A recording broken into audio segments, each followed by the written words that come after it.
it's morning. And that means it's time for Rotten Mornings. The best way to start your morning off rotten.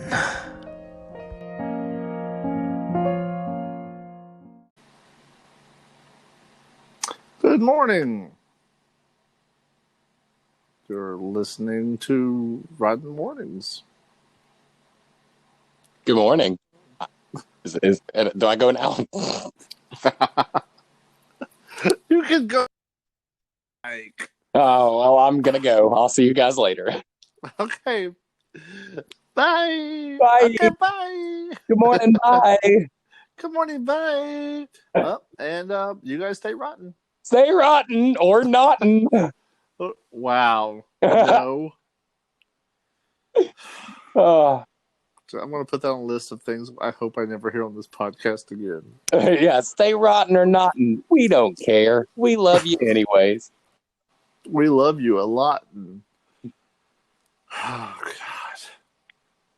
Are we still doing these? Yes. Great. How are you this morning? I'm great. I need something to listen to in the next, 30 minutes it takes to publish this to get it out at 7 o'clock, since it's only just like 6:10 right now. Yeah, we're kind of getting late on this one. Normally we record these and then we publish them. Exactly. I'm gonna edit in a cool date there, and then some like sound effects of like a train. Mm-hmm. Yep, that's what trains sound like.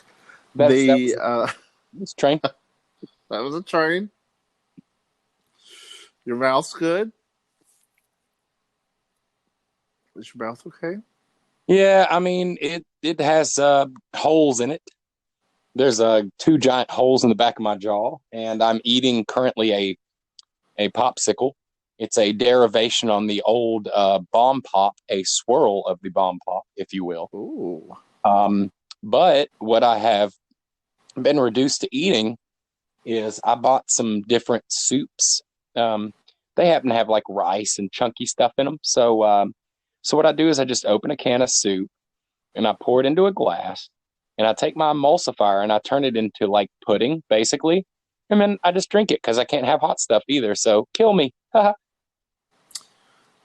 so you have to have liquids and you can't have hot stuff, right? Mm-hmm. Mm-hmm. Okay, so I don't know if you remember this story. Do you remember when I got my wisdom teeth out? I remember when your face swole up, but I don't remember the after effects of it. No, that was a different thing. But the I had my wisdom taken out, and I think that was at 8th Street. It was either at 8th Street or right as you had moved to Canterbury. Yeah, that seems right. Anyway, what happened is I get my wisdom teeth out. I've got the gauze in my mouth. I come over. I pick you up. We go to Qdoba and get tacos. I do remember that. Yeah, and I take the bloody gauze out and just set them on the table as I eat tacos. I remember that. That was a good time. That was dumb. That was idiotic.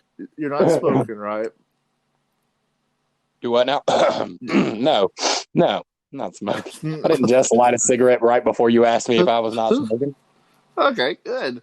I like that we're at a point in the podcast where we're just open and honest.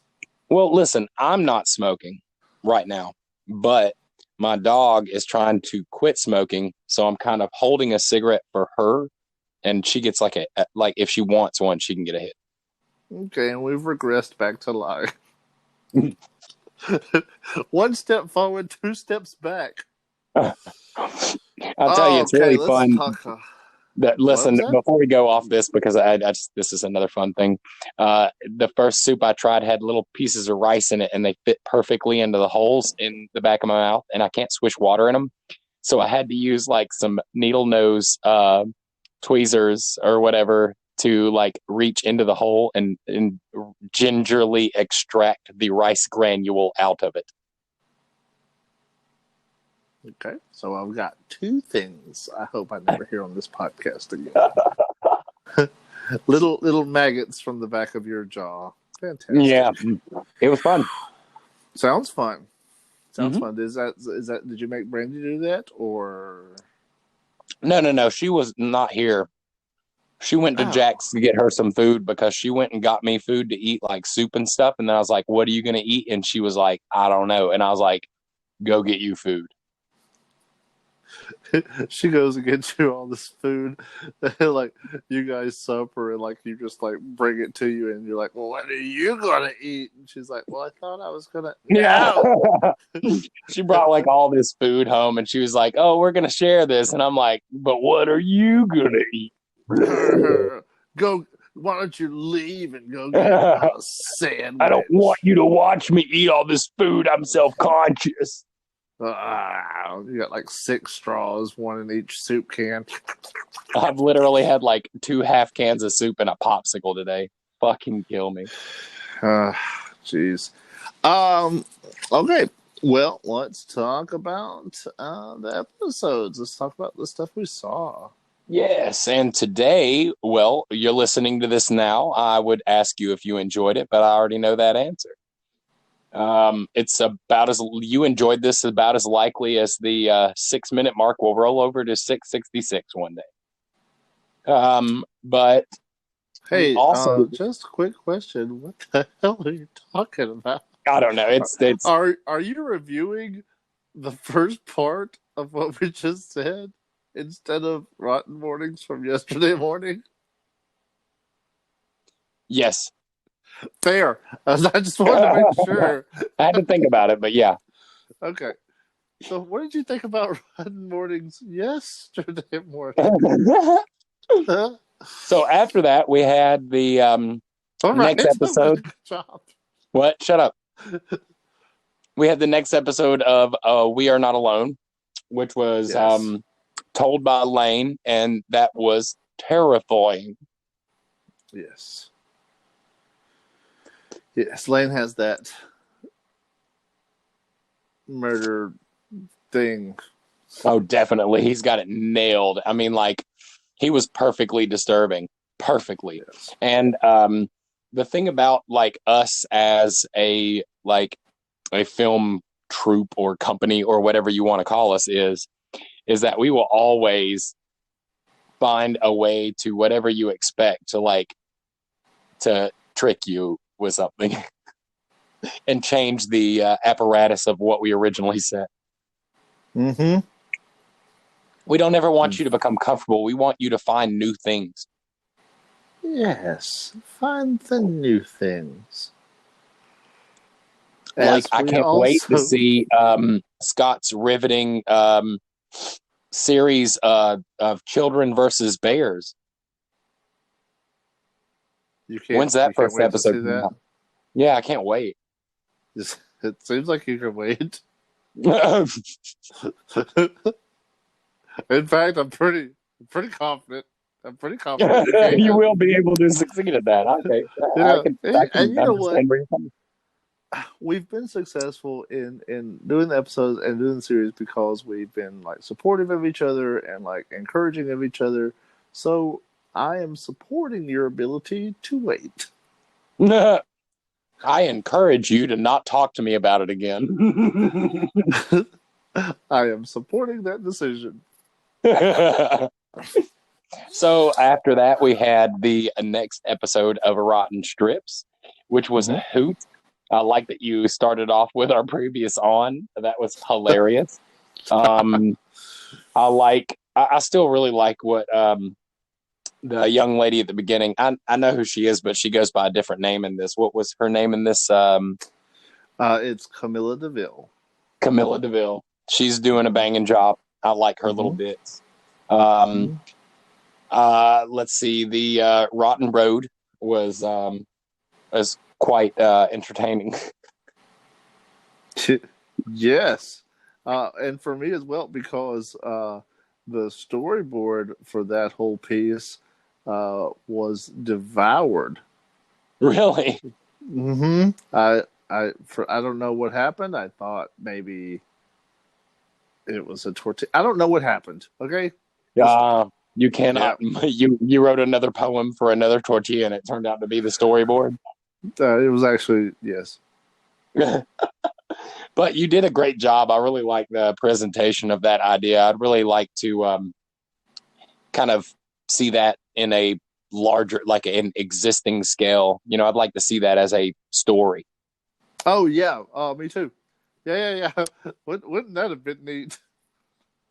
I mean, yeah, but that's not us. That's kind of like lame, whatever. Production value, my ass.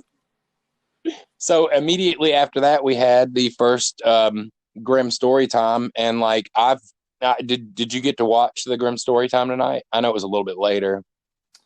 I did the scary tales to tell in the scary dark. Yes, correct. Mm-hmm. I mean, it's just kind of an idea that we had that I decided to have her read some stuff, and then after that, she went live on her page, and man, she stayed live for an hour and 10 minutes. She had 300 responses in no time. A ton of people were watching, and she was super nervous. It's like the first time her getting live, and she killed it, man. She was natural. I mean, if her sound was a little bit better, but what can we say about sound? We always screw that up. Yeah, that's all you. It's on the list. It was good. Yeah, I mean, yeah, okay, that's fair. It's kind of middle-ish. It's on the list of things we always don't hesitate up. to screw up. Yes, not at all. So, in fact, we find it a fun little challenge to figure out how to screw it up so royally. Yeah, and I have not met Grim, so I don't feel comfortable making fun of Grim, which is what I do with my friends. Yeah, well, I think you may have met her in passing at Hellbilly, but it was before we really knew who she was. Because you remember meeting and talking to Jacob. You might not remember who he was. He had glasses on, and he was there on Hell Night. Oh man, I'm trying to remember which night you were there, where he would have been at. He normally works the back of the trailer, and I talk to him a lot. Okay. And that's her man. So he, at one point when we were talking to him, I guarantee she was around. We just didn't really know her then. Oh, I mean, that's fair. I just, Of course, yeah, and you will meet her sooner or later. I mean, because it has to happen. Yeah, I was thinking earlier. I'm like, okay, so this Rotten Reviews thing we've got the me and then you, and then Brandy and Spivey and Grim, and I'm like, wow, the girls outnumber us. Dude, the girls will always outnumber us, and let me tell you why. Because the girls are fucking smarter than us. That's true. Also, as I look at just the list of people who are on this podcast right now, we're getting played. Oh yeah, 100%. Yeah. Like, wait a minute. Well, those people are way more entertaining than us. With Brandy, with Jess, with Grim, there is one solid thing that we know for a fact. Even if they walk on screen and stumble, that somebody will want to watch it because they are all quite beautiful women. Correct? Sure. We're funny. That's why we work better on a fucking podcast, because you don't have to look at us. Yeah, I was just looking at the data, and I was like, of the five of us, we would be more, I guess, more uniform if you had boobs. That's true. That's true. I'm the only one that doesn't have boobs. Odd man out. One of these things are not like the other. One of these things is flat chested.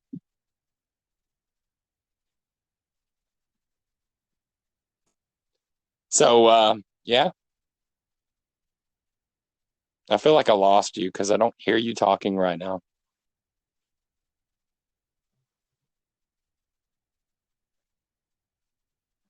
Hello, Scotty boy. Damn it. Scott. Oh, So, what do we have coming up today? so yeah, we should probably get off that topic. We have talked immensely about that, but today, what we have coming up will be. Let me look. Well, we have our unfinished review today for Arx Mortis, and that's a fun one because you were there, and Frankie was there, and Michelle was there, so we had a good little group at that one. Oh, the Arx Mortis. Yeah. Then after that, we will have the new episode of Rotten Strips. Great. I'm just going to be ignoring the dolls versus teddy bears until I can get that ball rolling. I don't know what you're talking about. Correct. And then at 8 o'clock, I will be going, 8-ish, 9-ish, I'll be going live from Hellbilly Hollow again. Oh, that's awesome. Yeah, because I kind of didn't get some of the stuff I needed to get shot out there that me and Tim had talked about. And it's just an easier place for me to go to right now to do some live. And so I will get back out to the haunts. It's just that Brandy doesn't want me going around too much, and because I could pass out or something because of the teeth thing. I don't think that's true, but whatever. One could only hope. I'm going to live it no matter what happens. I think you should. So that's what we got coming up. Great. Okay, well, Matt, we're going to go ahead and jump into the break. And guys, if you want to join us for that, we'll be back shortly. If not, have a rotten morning. Have a rotten morning. Stay rotten, guys.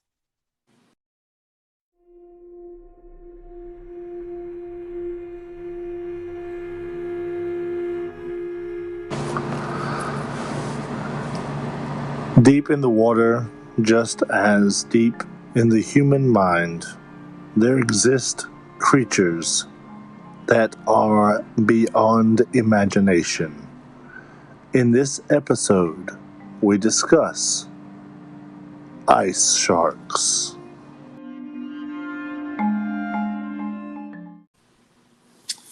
So, the topic today is, of course, one that you and I probably care about more than anyone else on the planet.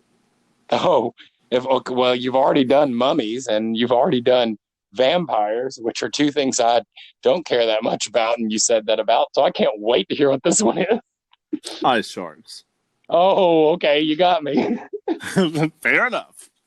I kind of debated going back and forth on this episode because it's not one that other people are familiar with.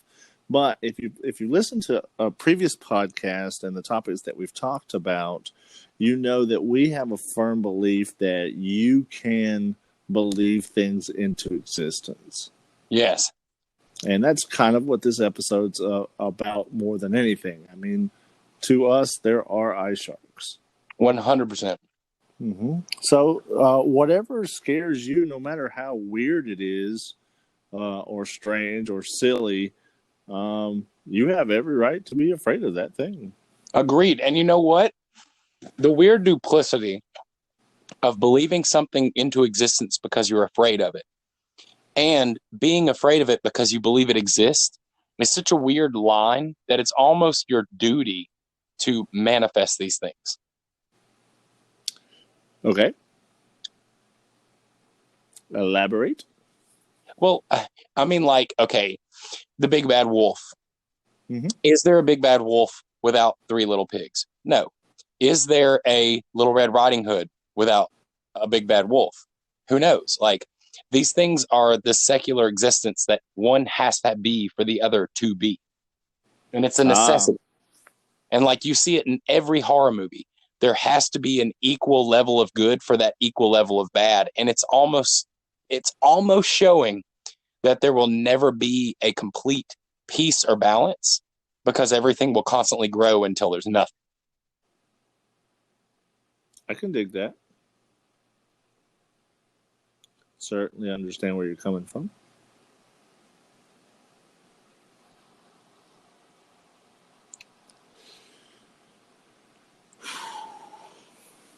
You left, huh? No, I'm here. That's it. That's all I had on that one. Oh, okay. I thought we disconnected. Nope. Unfortunately, I'm still here. Yeah. It is unfortunate. Uh, okay. Well, and we kind of talked about ice sharks for being like if you feel like a cold current and you can't see below you, what's causing that cold current? And we came up with the idea of ice sharks, and it wasn't a thing until we talked about it and we made it a thing. So I think the thing that's under your bed. There's a thing under your bed. Definitely. But I think there's two parts to this, Matt, and I think that both parts are equally important.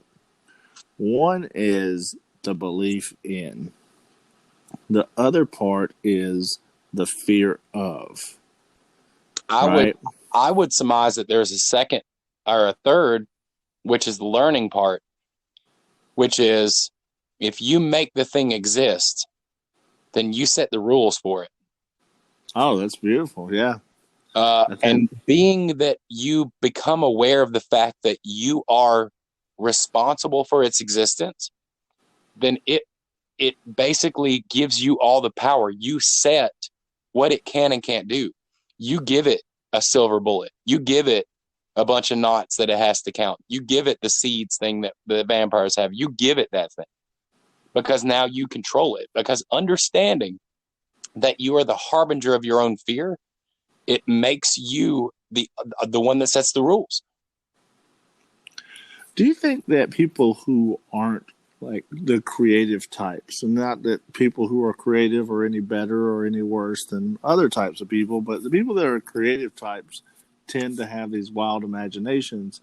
Do you think people who aren't like that have nightmares like that or nightmarish visions like that? Well, I don't know, because that's kind of that's a mentality question. That is to say, if somebody is colorblind, can they dream a rainbow? Mm-hmm. It's hard to say, does the rainbow exist because of our perception or just our visualization of it? Or is the concept of a rainbow so great that it still translates even if you haven't seen one? That's neat. I wrote an essay one time and I was talking about how to create red without using the color red, and I was saying that people who are blind probably experience red in a more intense way, like people yelling at each other. That's red. I got my hand too close to the eye of a stove. That's red. A mosquito bit me and I'm scratching it furiously. That's all red, without any of those things being what we perceive of as the color red. Mm-hmm. Well, if you really trace that all the way back to the idea that somebody taught you that a square was a square, somebody taught you that the color yellow was the color yellow, somebody taught you that the word cat was spelled C-A-T. All of these things could be anything that we were mass taught. It doesn't make it truth. It just make it the current suggestive way to be. No, I wonder. That makes me think of the movie The Village. I hate you and your M. Night Shyamalan references, you heartless bastard. It's the only one I've made. No, it's not. You're going to say the signs. Get out of here. You said that sign. You said that signs. But no, in The Village, they were I agree taught with the this sentiment. was the world. Yes, that's all I meant. It was a good setup. It was a good idea to do it that way. And that's how we all are. At all times in our life, we are always that. Yes. Once we step outside of our circle, we go, oh, like there's this one person, like, okay, let's say for instance, in the movie, The Village, the girl escapes the village. Oh, geez. Can I spoiler this to make a point? Let me see. Has it been 10? It's been 10, right? I think it's been 10. It's been 10. Okay. So the girl escapes the village and she meets a cop and she realizes that there is a real world and that the village was lying to them, right? Effectively. Mm-hmm. Do you ever see anybody else in reality besides that one police officer? No. Isn't it an interesting duplicity of human nature that it was easier for her to believe one single person than a whole village full of people? Yes, because they were the Morpheus, Mm-hmm. and then also you're and we are currently continually exposed to people who are furiously fighting to keep up the reality consensus. Yeah. And I hate to use this terrible example, but I mean, American government has learned from our enemies, and like American civil unrest, the zeitgeist of the world. We have learned more from the enemies. And you take the idea of Hitler being able to mass convince a population that this ideology is true. I mean, we just take tones from them and we implement it, and it's horrifying. It is, regardless of the of well, there's a lot to that. There's a lot to that. So Yeah, and I don't want to go down the political thing. I'm just saying, yeah, the thing about fear and the manifestation of fear and the idea of fear is that you will constantly be told throughout your life that fear is bad. Do not fear. But I disagree with that so immensely, because I believe that fear is a part that it's where you can get your dopamine. That's not Facebook. That's not this fake sublimated world that people are just all agreeing with you and there's no reality to it. Fear sets you apart from every single other thing in the world. Your fear is your fear alone. Yeah, absolutely. I think that in I think you kind of nailed it. Like Facebook, or like if that's what you're doing, you're online all day and you just kind of have this. Oh, that's me or whatever. Shooting. Okay, I'm sorry. That's the mic Yeah, thing? Yeah. The adrenaline that you feel, that dopamine rush, that is a real experience. And fear, let me see how I want to phrase that. So pain is like a thing that our body creates in order to tell us, hey, if you go further with this, you could seriously damage yourself. Yes, Right? I sort of agree with that. I don't want to get too deep on that, but be careful about when we tread on certain standard scientific operational devices. I have a little bit different understanding of what pain is personally. Oh, okay. And I have But different too, but a general for the thing. sake of this argument, we'll just keep it there for. So let's say that like fear is the same thing, where fear is produced also as a, hey, if you go further, you're going to get into the really unknown, right? But the really unknown is where greatness can happen. Yeah, because of the way that I look at emotional response, I personally don't see fear in any way a negative term. When I say someone's afraid, I don't mean that demeaningly. You know what I mean? That's just factual. I think a lot of it has been turned into negative, as if people are saying to be afraid is not good. It's, oh, don't be afraid, don't be afraid. But do be afraid. Fear is great. It's a great way to figure out who you are. It's a great way to figure out the content of your character, if not just by yourself. And always remember that you say that fear is projected. It's a necessity that the mind seeks out fear. In my understanding of how the mind works, I believe that the mind perpetuates all reality out from itself. And that I believe that fear in that regards would be that the mind knows that you need the satiation of fear, of elation, of all of those feelings that you don't get from anywhere else but that. So your brain projects that fear out of you into the real world, so that way it gets what it wants. Okay. We can't look heroic unless we've got a demon to slay, right? Exactly. Yeah. I think so. I think it's very hard to have a superhero without a supervillain. And just always remember that since you control that, you get to pick how big or how small that thing actually is. Again, this all comes down to you. Once you understand that you need these feelings, you'll start to understand a way to have them and not lose control to them. Yes. I guess the way that you go there though is that if you have a small fear, then your overcoming of that small fear is only a small victory. So if you want the big victory, you got to face the big fear. Yep. Yeah. And haven't we been taught that? Like, haven't throughout our childhood, we grew up all the way to the fact that there were like people that were the size of our thumbs that were winning wars against ladybugs. There were talking rats that were fighting dragons. Like throughout our life, it's always been that hero's tale, that Star Wars story. And we as adults, we don't have that war. We have created all these pockets of fear that are almost irrelevant because we are unwilling to really face what is fearful. Right.